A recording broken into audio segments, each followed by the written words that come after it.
मेरे हुसैनी बहनों और भाइयों, आज मैं आपको हजरत अब्बास की एक ऐसी करम नवाजी सुनाने जा रहा हूँ जो माँ के आंसुओं को दुआ बना देती है, जो टूटे दिलों को सुकून देती है और जो ये गवाही देती है कि बाबुल हवाइज आज भी जिंदा हैं।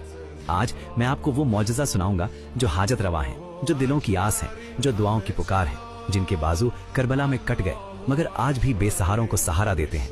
मेरे अजीजों, ये वो वक्त था जब सद्दाम मलून की हलाकत के बाद इराक की सरजमीन पर हालात बहुत नाजुक थे।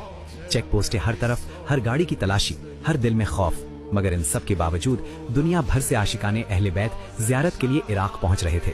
इन्हीं दिनों अफ्रीका से एक काफिला निकला जिसमें पंजाब की एक फैमिली भी शामिल थी। इस खानदान में एक माँ थी और उसका 7 साला इकलौता बेटा। माँ की दुनिया, माँ की सांस। रास्ते में बार बार चेक पोस्टें आईं। एक जगह सिपाहियों ने कहा, आप चेकिंग करवा लें, बच्चा गाड़ी में सोता रहे। माँ चंद लम्हों के लिए बेटे से दूर हुई और वही चंद लम्हे उसकी पूरी जिंदगी का सबसे बड़ा इम्तिहान बन गए।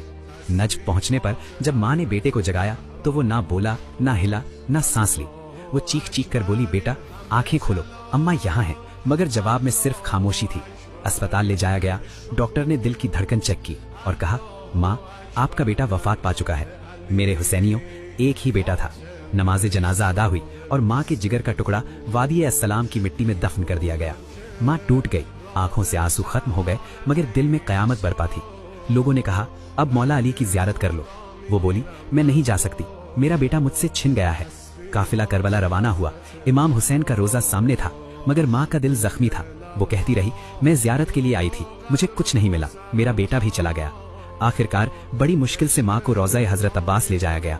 वो लरसते कदमों से चली, आंखों में आंसू, दिल में शिकवा और लबों पर बस एक सदा, या बाबुल हवाइज, मेरा लाल लौटा दीजिए। उसी लम्हे हुजूम में एक आवाज गूंजी, अम्मा।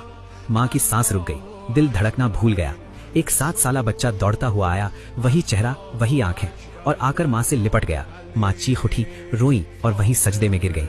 बच्चा सिसकते हुए बोला, अम्मा मैं बहुत डर गया था, मैं रो रहा था, आपको पुकार रहा था। इतने में एक घोड़े सवार आए।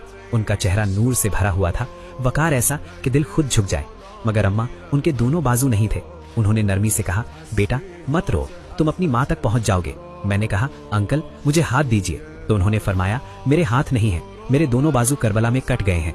फिर उन्होंने साथ खड़े जवान से कहा, इस बच्चे को घोड़े पर बिठा दो और अम्मा वो मुझे अपने साथ ले आए, यहाँ रोजे तक। जाते वक्त बस इतना कहा कि जब तुम्हारी माँ मिल जाए तो उसे मेरा पैगाम देना, हमसे नाराज मत हुआ करो। माँ ने जाली से चेहरा लगा दिया, रोई, सजदे में गिर गई और कहने लगी, मौला अब्बास मैं नादान थी, मुझे मुआफ कर दीजिए। मेरे हुसैनी बहनों और भाइयों, उस दिन माँ ने जान लिया कि बाबुल हवाइज आज भी जिंदा है, आज भी सुनते हैं और आज भी हम